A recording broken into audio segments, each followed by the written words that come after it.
I want to say this statement without any fear of contradiction. Mr. President Uhuru Kenyatta, you are a con man. You are not setting any good example for the future generation to follow. What you are just doing is a political conmanship. And the kind of example you are setting up for the future generation to follow is nothing but horrible. That's terrible. You have alleged that you want to bring Kenyans together. Sindio umesema hiyo? You are bringing in Raila and you are adding on what you already have and you are not breaking it apart. From your own words, I have not reached out to break what we have. I've reached out to extend what we have. If that was true, ulituambia wakati BBI ilianza, lengo lake, based on your statement, is to bring Kenyans together. But apparently, during that indoor discussion that you had with Raila, you never wanted to involve any other person. So you bring in Raila, kick out Ruto. And apparently, you know very well that 99%, if not 100% of the Kalenjin, among many other people, are following and supporting Ruto. So if you bring in Raila, kick out Ruto, what kind of unity are you alleging to be bringing Kenyans together? That's kind of stupidity.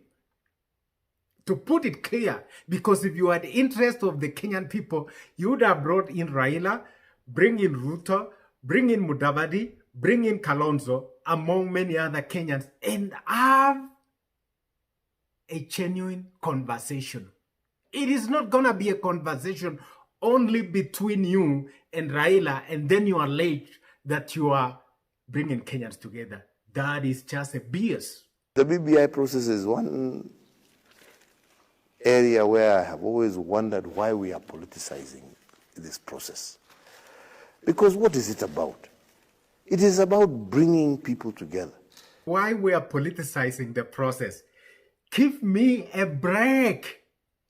So your own men, Murade, Atwoli, and the rest of the guys are telling us that BBI is supposed to change the Kenyan constitution and is supposed to retain you in power.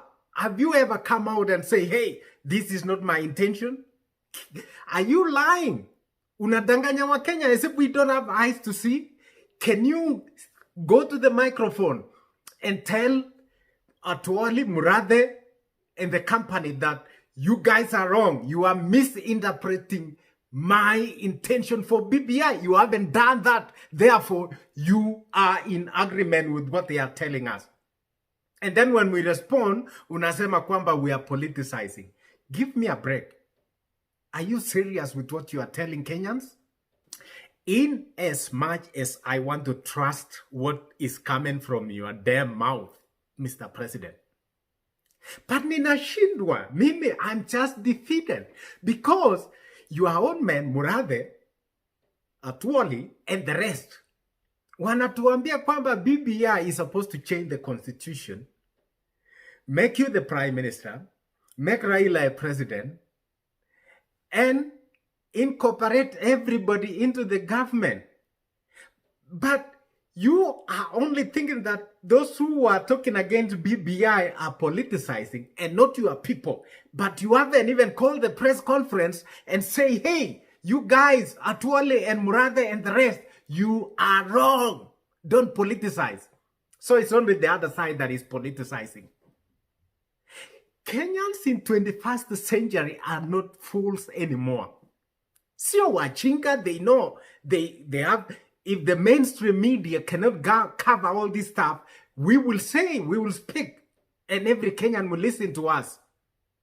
Because what is it about? It is about bringing people together. It is about trying to end suspicions, not create suspicions. Mr. President, we are even more suspicious than yesterday. Because what your men are doing and telling us is not what you are saying. So we are more suspicious, and we have a reason to. Let me take cue back to the history, Mr. President. Hata kama mtu alikuwa amesahau namna gani, this is what you said. Kazi yao ni kuja kusema fulani atakalia hii kiti na wewe utakalia. Wanagawanya serikali kama mkate, kuonesha ya kwamba hawana hata agenda ya nchi. Agenda yao, haja yao ni viti, na wengine wanakubali kudanganywa ati watakuwa ma prime minister, ati jameni, ati serikali hiyo ya sijui wanaitwa nasi something, yeah? Hiyo serikali ati ikiingia, kazi yake ya kwanza ni kutumia mabilioni ya mashilingi ati kwenda kubadilisha katiba ati ndio mtu apate kiti. Mnaweza kukubaliana na plan kama hiyo kweli? Badala ya kusema vile wataongeza wanataka kutumia mabilioni. Unajua uchaguzi ni mabilioni. Ati ndio watu watatu wapeo cheo. So ulituambia kwamba mambo ya prime minister, mambo ya kusplit the government into create more positions haitakuweko katika serikali yako. Kwa hivyo you are lying to the Kenyan people, and we have got no fear to call you a political conman. So ulisema kwamba we cannot spend millions of money ati watu watatu wapate jeo. Apparently when it comes to you, you don't care about the millions being lost, billions being lost, so that you can get a position, Raila apate position, Gideon Moi apate position. Are you fooling Kenyans? We are smart, Mr. President. This is 21st century. People are more informed. The only thing I liked about your interview is that you ended up saying you have no more time. For sure, you have only 2 years to go home. Here. I don't have that much time to go. I can't continue pleading. I wish this was true. Apparently, it is not, because what your foot soldiers are telling the Kenyan people is the opposite. When Atwoli speaks, then it is thus say Uhuru Kenyatta. They represent you. If it wasn't true, then call the press conference and say that they don't speak for you. What they say is their own things. You are not up to that. Then we will now think about, hey, you're probably doing something good for us.